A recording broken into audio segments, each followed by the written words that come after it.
पंचायत मंत्री माविन गुदिनो हांच्याकडेन संबंधित आशिल्ल्या 5.50 कोटी रुपयांच्या वीज बिल माफी घोटाळ्याची सुनावणी दक्षिण गोयचे अतिरिक्त अधिवेशन न्यायाधीश विन्सेंट डिसिल्वा शेनवारा मेरेन धुकल्ल्या. गुदिनोन ह्या प्रकरणातल्या आरोपपत्राक आपूण गुन्यांवकार ना अशें सांगलां आनी गुदिनो वतीन याचिका दाखल करून गुन्यांव फाट्याच्या पुलीस डायरी न्यायालयांत सादर करून ती सिद्ध करची अशी मागणी केल्ली.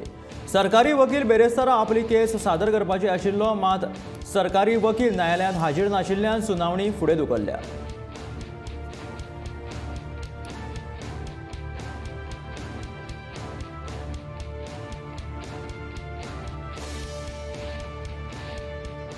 What has happened today? See, the matter is fixed for reply now.